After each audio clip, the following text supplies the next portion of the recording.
Hai guys, ini udah malam ya. Sekarang mendekati jam 10 lah ya. Suhu di sini 14 derajat Celcius. Ini aku lagi di daerah Hokkaido di Jepang ya. Eh lumayan dingin ya, lumayan dingin ya. Nih, segini nih. Mana nih? Nih, jam berapa kelihatan nggak? Jam 21 ya, pokoknya inilah ya, 14 derajat, pukul 21.45 ya, pukul 21.45. Oke, jadi aku mau cerita nih gimana, mungkin bagi kalian yang penasaran gimana aku akhirnya bisa sampai ke Jepang ya, prosesnya seperti apa. Mungkin aku akan sedikit kasih gambaran mulai dari awal ya. Nah, jadi dulu waktu aku pertama datang ke Jepang itu tahun 2012 ya. Tahun 2012 itu dengan program yang namanya Gino Jisuse. Kalau dalam bahasa Jepangnya itu ya Gino Jisuse. Kalau dalam bahasa Inggrisnya itu Technical Intern Training gitu ya. Technical Intern Training kayak gitulah. Pokoknya internship gitulah, magang seperti itu ya. Jadi kalau bahasa formalnya itu magang, tapi kalau di lapangannya itu ya kerja ya, sama. Kerjaannya porsinya juga sama kayak orang Jepang, bahkan bisa dibilang lebih berat ya, karena mereka sangat mengandalkan tenaga kerja orang Indonesia. Karena di society di Jepang itu kebanyakan memang Jepang itu jadi kayak aging society gitu ya, populasi yang menua. Jadi mereka sangat membutuhkan pekerja-pekerja muda, pekerja-pekerja yang bisa diupah dengan gaji murah. Salah satunya ya dengan mendatangkan pekerja asing dari negara-negara kayak Indonesia, Vietnam, Myanmar kayak gitu ya. Karena dari secara gaji itu kita kan masih namanya juga training, tentu aja akan lebih murah daripada membayar orang Jepang seperti itu ya. Jadi tujuan training ini sebenarnya kalau kata pemerintah Jepang itu 3 tahun di Jepang, terus nanti pulang ke negaranya masing-masing untuk mengaplikasikan kayak budaya kerjanya, teknologinya, pengetahuannya yang didapat dari Jepang ini untuk mengembangkan negara tempat di mana dia berasal ini ya. Kalau misalkan aku ya nanti tujuannya itu untuk pulang ke Indonesia dan menerapkan apa yang kita pelajari di Jepang ini, kayak teknologinya, etos kerjanya, cara kerjanya gimana ya. Seperti itu tujuannya ya. Tapi itu cerita 8 tahun lalu seperti itu ya. Jadi waktu itu cuma 3 tahun di Jepang terus pulang. Waktu itu belum ada ngetren yang namanya kayak Tokutegino gitu ya. Kalau sekarang kan ada tuh Tokutegino, itu jadi kayak pekerja berketerampilan khusus, yang mana ex magang Jepang ini boleh kembali lagi ke Jepang seperti itu ya. Kalau dulu kan belum ada seperti itu, tapi itu baru ngetren mungkin tahun 2019 2020-an ya. Sekitar itu. Jadi kayak pemerintah Jepang ini melonggarkan lagi kebijakannya untuk lebih membuka kepada pekerja asing agar banyak yang masuk ke Jepang seperti itu ya, dengan visa yang namanya Tokutei Gino itu ya. Jadi yang fresh graduate juga bisa, yang ex Jepang juga bisa kembali lagi ke Jepang dengan mudah seperti itu ya. Kalau aku kebetulan aku mengambil di bidang yang sama dengan bidang yang waktu aku training zaman dulu.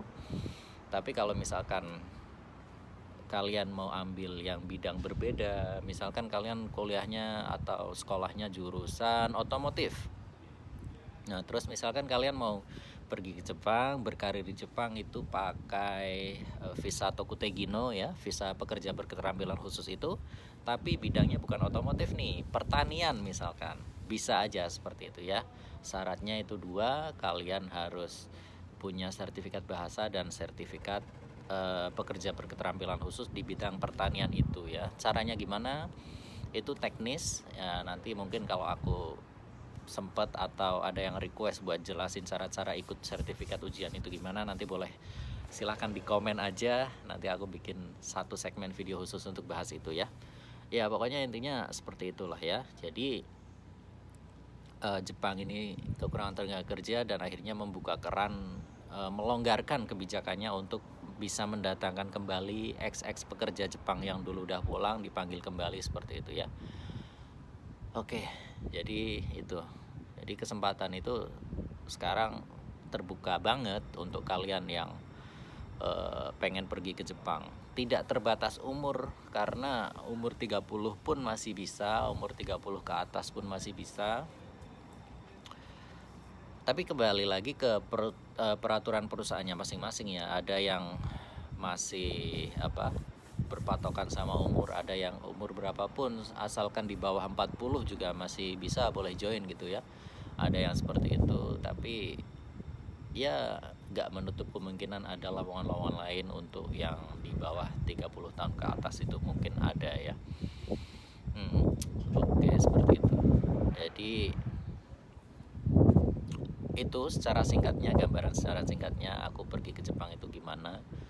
Flashback lagi, mundur lagi ya, sebelum aku berangkat pakai visa magang itu gimana prosesnya. Waktu itu memang ada tes ya dari sekolahan, itu bekerja sama dengan LPK. Jadi LPK itu datang ke sekolahanku, dan di situ alumni sekolah ataupun yang fresh graduate itu ikut tes, dan tesnya tes fisik ya, tes fisik, terus tes kesehatan gitu, mata minus apa enggak, terus buta warna apa enggak, seperti itu. Dan tes fisiknya kayak angkat barbel, squat jam, kayak gitu pasti tau lah ya, yang udah familiar dengan tes-tes itu, seperti itu. Nah, setelah dinyatakan lulus itu akan dimasukkan ke LPK. Di sana kita belajar bahasa Jepang dan ditempa fisiknya selama kurang lebih 6 bulan ya. Nah, itu di situ kita belajar bahasa Jepang, memang fokus beneran. Alhamdulillah sih di LPK aku dulu itu gratis ya. Jadi kayak semacam biaya pendidikan gitu udah nggak ada, udah ditanggung semua. Kita bayar itu waktu itu cuma medical sama paspor aja ya, paspor aja. Visa mungkin sama visa juga.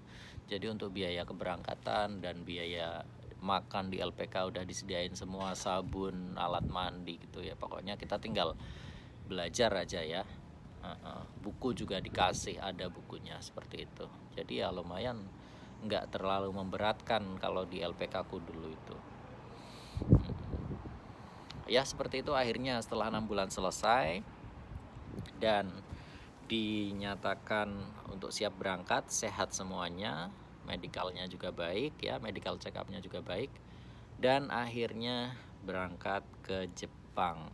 Nah, itu dari Bandara Soekarno-Hatta diantar nih, ada senseinya satu yang antarkan. Waktu itu aku kebetulan 2 rombongan atau 2 kota, jadi kita berangkat satu grup sekitar berapa ya, 14 ya, 30 orang lah, sekitar 30 orang, tapi nanti itu dipecah bagi 2. Setelah sampai di bandara Tokyo itu satunya ke Shimonoseki, yang satunya ke Hamada, seperti itu. Jadi dibagi 2 grup ya. Nah, aku kebetulan dapatnya yang Shimonoseki, jadi 3 tahun di Shimonoseki, daerah Yamaguchi sana, di prefektur Yamaguchi ya, daerah bawah. Dan ada beberapa temanku yang ke Hamada juga ya. Nah, itu 3 tahun. Kalau bedanya visa magang dengan visa Tokutegino itu, kalau yang misalkan visa magang itu harus 3 tahun straight, nggak ada pulang ke Indonesia. Tapi kalau visa Tokutegino ini 1 tahun sekali itu bisa mengajukan cuti, dan cutinya itu nanti sekitar ya 1 atau sampai 2 bulan lah ya di Indonesia, seperti itu. Ya itu aja sih, cukup untuk video kali ini. Bagi kalian yang penasaran, pengen tahu apa lagi tentang Jepang, pengen tahu apa budaya atau bahasa, atau mungkin Bang bahas ini Bang gimana, kayak gitu, silahkan bisa ditulis di kolom komentar aja ya. Jangan lupa like, comment, dan subscribe. Sampai jumpa di video selanjutnya. Bye bye.